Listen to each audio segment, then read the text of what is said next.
Okay, so there goes the police radio. And welcome back to the bench, everybody. So tonight is going to be the final for the RCA Strato-World 3BX671. I know this is drawn out over a long period of time, but hey, I was enjoying the beach and the fishing and everything else. So with that, I'm going to get right into it and focus you down over here on the radio. I have to remove this cap. So I've got a new technique I'm going to show you. I'm going to reorient the camera so that you can see it. And something I came up with.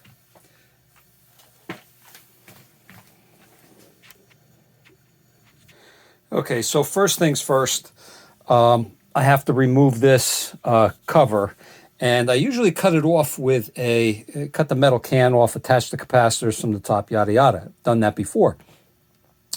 I usually cut it off with a utility knife and a hacksaw blade, and it comes off. But it takes a little time. So I've come up with a new method, new way of doing it. I gotta plug it in here. So what I'm going to do is I'm going to come in and I'm just going to cut it right off. Actually, no, I'm not going to do that. Just thought I'd kid around a little bit. Thought about it, but really not the best way to go. So let's get into it, and we'll get this radio back working. Okay, welcome back to the 3BX, the RCA Strato-World 3BX 671. I'm finally getting back onto this. I want to take this cap off. I'm going to use the method that I always use. I'm just going to remove the black cover, and then I'm going to cut the case off, the metal case off, and then put my capacitors in through the top. One capacitor is a 10 microfarad, 160 volts. I'm actually going to relocate that to the proper place under the chassis, and then there'll only be 3 caps in this can. What I'm going to do first is I'm going to heat this. Okay, well, you know what? The first thing I'm going to do is I'm going to take the tubes out of here so that they're out of the way. Okay. Again, I'm going to heat this. Hopefully it will loosen up the black tar that's holding it on, and then I'll be able to lift it off. If not, I'm going to have to slice it down the side, peel it back, then glue it back together so I can sit this back down over the top again. So real quick, I don't put this on the highest heat. It's got to get warm.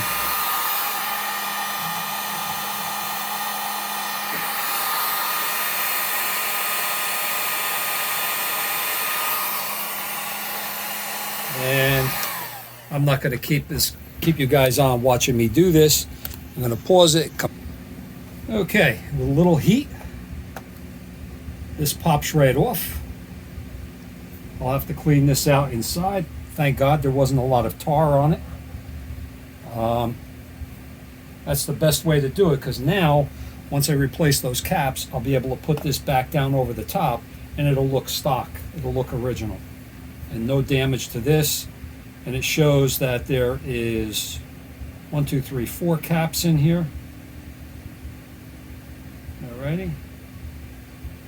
Yeah, I made a mistake. I'm going to go back. This cap does not go with this. Just so that you know, I made a mistake. There's a 350 volt, 60 microfarad, another 60 at 150, a 30 at 150, and a 160 at 25. I'm placing my order tonight. I know I've been telling you guys I'm placing an order, but I finally got enough things together to place a big order all at one time.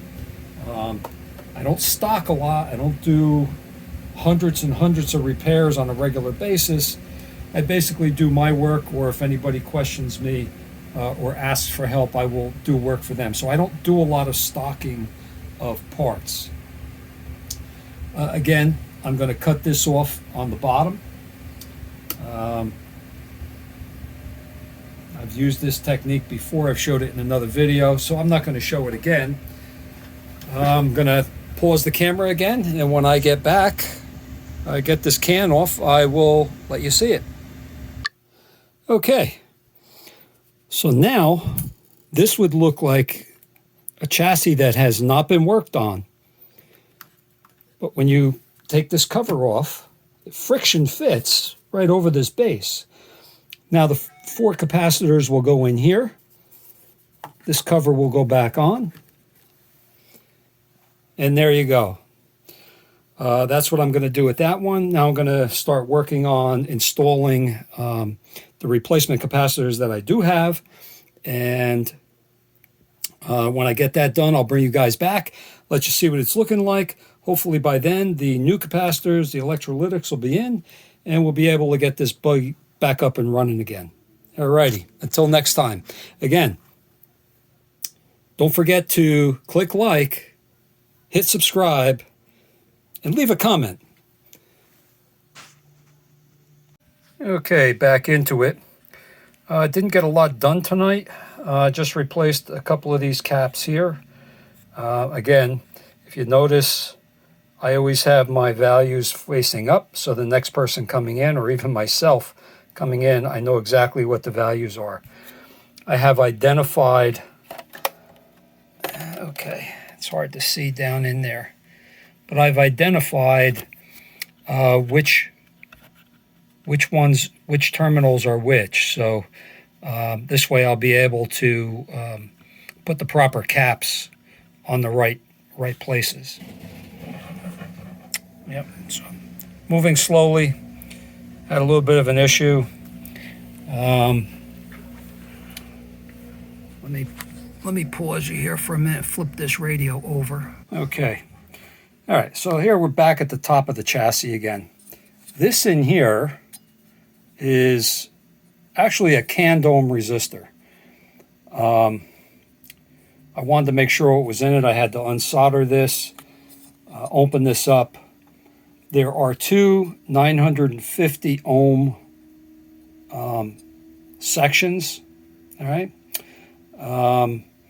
Each one is like 1.1K. So I'm going to leave it the way it is. If we look over here on the, where is it here? Let me get the schematic out here for you.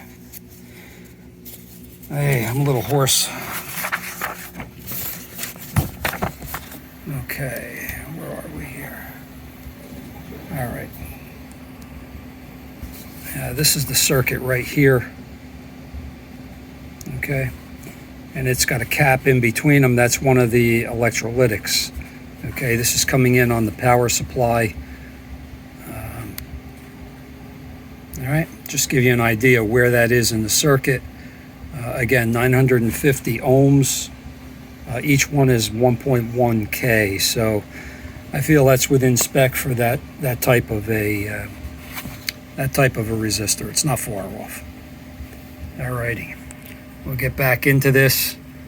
Again, there's the cutoff can, and I do have I didn't want to damage it. I had it upside down, so there's the cover for that.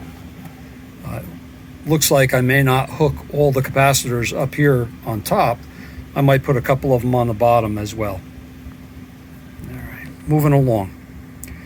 Slow but sure. Okay, moving right along. I do have some more capacitors in.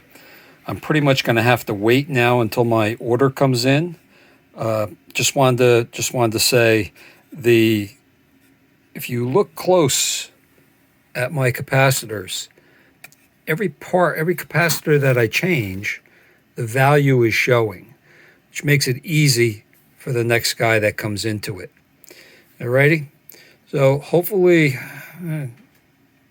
by Monday the parts will be here. The holiday and everything, it's probably being delayed. But I should be back on this on Monday. I'd like to get this wrapped up You can see I've got a pile of parts here that I've changed, and I've got a few more that have to go in. The biggest thing I'm waiting for is the .047s. Try to get those in. There's a few of them here. They used a lot of 047 bumblebees. This one down in here is not a bumblebee. It's not a bumblebee, but man, I got to really think about how I'm going to get into that one. That'll probably be the last one that I do. Leave the worst till last. Get the rest of these in and see how it's running. Alrighty. We'll pick this up again on Monday or maybe Saturday if the parts are here. Okay, so I've just completed the 455 IF alignment on this. I didn't go through the whole procedure, but it's A1, A2, A3, A4, back and forth. So I've got that good. It wasn't off by that much to begin with. So that's done. Right now I'm going to turn all of this off, flip it over, start putting it back together, getting it ready to put into the case. Okay, folks, so you can hear the radio playing. This is the final for the 3BX 671 Strato-World. I just spent the last 2.5 hours going through the tuning process. A lot here on all these bands. So this is it. Sounds great. Thanks for the journey, accompanying me with the journey. Turn the volume down. Again, thanks for accompanying me on the journey with this radio. It's had some ups and downs, but it's playing very well. And again, thank you. Click like, subscribe, make some comments. Again, I didn't go through the whole tuning procedure here with you because that alone was 2.5 hours. So again, thanks a lot, and join me for my next video. Take care now.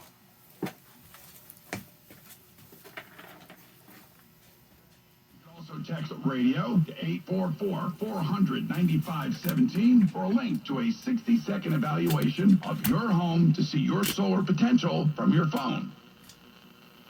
WINS.